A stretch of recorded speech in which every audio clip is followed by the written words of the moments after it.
It began with an idea from one man, spread to a small group, and is now a movement that has traveled throughout a city.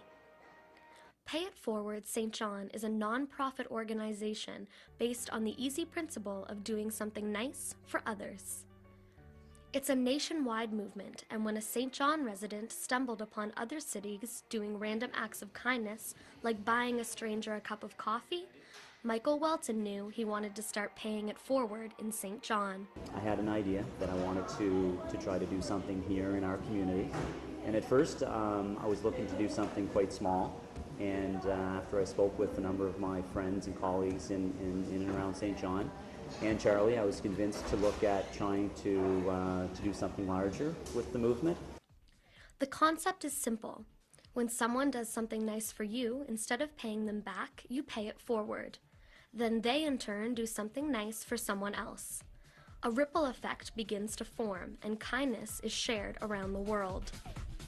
And some of the stories that we've been able to get from our citizens, both as receivers of kind deeds and good actions, and also as givers, as contributors to the movement, has been very overwhelming and humbling for us as a group. I love it.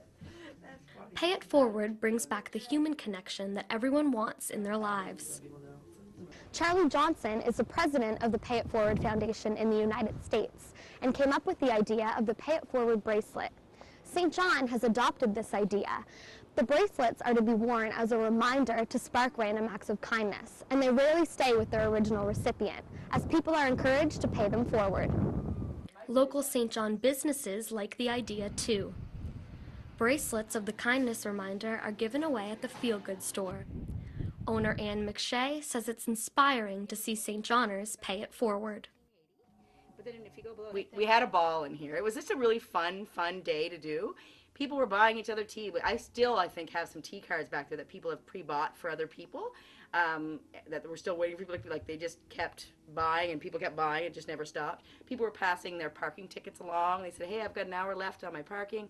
I'm going to pass this along to somebody if you know anybody that needs this.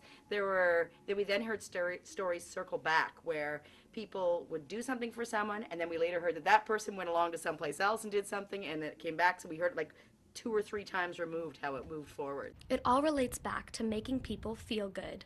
People are kind. Like I don't know if it's just St. John, if it's Maritimers, if it's Canadians, but people are kind, and I see it happened the other day. We were in here, and a guy was a little short for a coffee, and the person over here who didn't know him from a hole in the ground said, hey, I've got that, no problem, you know. And the guy said, hey, thanks, and then he went and did something nice for someone else. Like, we see that stuff happen naturally anyway, but it's a little more mindful of a way to present it. Canadian Blood Services is also beginning to promote the movement, and organizers explain how the concept works well in the clinic. I noticed that's really caught on a lot, especially the Pay It Forward theme that we had in St. John, where, you know, if you're in like a Tim Hortons, someone pays for your meal in front of you, and then you never know who paid for you. So we've kind of been doing the blood donation thing because that's the ultimate Pay It Forward. You know, you're giving blood, and you have no idea who you're helping, but you're helping someone. Meeting a friend for coffee.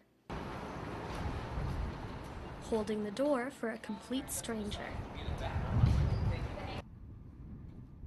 Helping out the less fortunate, or simply walking someone across the street. These are all small things that Pay It Forward hopes will have a major impact on the city. Joanne Cochran grew up in St. John and has had first-hand experience in paying it forward. So I know of a single mom who is an amazing mom to 2 awesome little toddlers, and they don't go without for anything.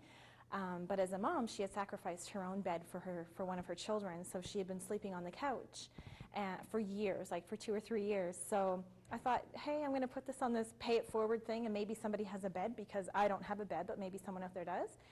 A bed was found and delivered to the single mom thanks to a post on Facebook. On April 25th, St. John is holding a 24-hour Random Acts of Kindness Day, which focuses strongly on their mission statement of doing small things to pay it forward. Companies and organizations throughout the city are encouraged to get involved and help spread the movement across the province. For Stu Journalism, I'm Nicole Vare.